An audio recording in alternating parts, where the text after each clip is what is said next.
Maglalagay lang muna tayo ng input dito and then yung type natin, example, yung type natin will be checkbox. Kasi gagamit tayo ng checkbox for example. And, or I would say, gagawin muna natin siya ng radio button. Yan. So, gagamit muna tayo ng radio button. And then, yung identifier natin for radio button is gender. So, pag ni-run natin, ito yung radio button nyo. And ang gagawin natin, since radio button lang siya, maglalagay tayo ng value. So, sa value natin, for example, lalagay natin ay male. Okay? And then, after nun, lalagyan natin siya ng label na male. Then, run natin. So, mapapansin nyo, ito yung radio button, ito ngayon yung male natin. Yan siya. So, kung napapansin nyo. Now, next, since meron na tayong male, copy natin siya. Paste, papalitan naman natin ng female. Ito.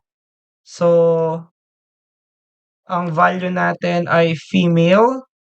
Then, run. So, ito. Meron kang male, meron kang female. So, kapag isang choices lang yung pinipili natin, guys, gagamit tayo ng radio button, hindi checkbox. Kasi isang choice lang yung pipiliin natin. Now, guys, after ng radio button natin, ang next naman, lagyan lang natin siya ng break line or ng BR natin. Now, next guys is kunin natin to. Oops. Then, lagay natin dito. And ngayon, ang type natin ay checkbox. And then, sa checkbox natin, yung first checkbox natin, and then yung identifier natin will be yung hobby. So, kung ano yung usually na gusto niyang gawin. Okay? So, for example, ang value natin ngayon ay meron tayong reading. So, ang gagawin natin, ang magiging label natin ay reading. Okay, so ito yung checkbox natin ngayon. Meron tayong reading. Then, copy natin siya. Paste, palitan lang natin. Ito, for example, gaming. Yan, so run natin. So, ito, reading and gaming. Yan, tapos, paste ulit tayo dito.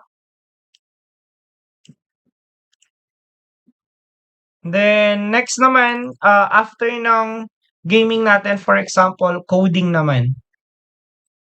Yan. So, kapag ni-refresh, so ito siya. So, meron kang reading, gaming, coding. So, mapapansin nyo guys, ang difference ng radio button and checkbox. Ang checkbox, pwede kang mag-click kahit ilan. Yan, kahit sabay-sabay. Ang radio button, hindi po siya pwedeng dalawang choices or more than 2. So, dapat 1 lang yung choices mo. So, yun yung difference ng radio button and checkbox natin.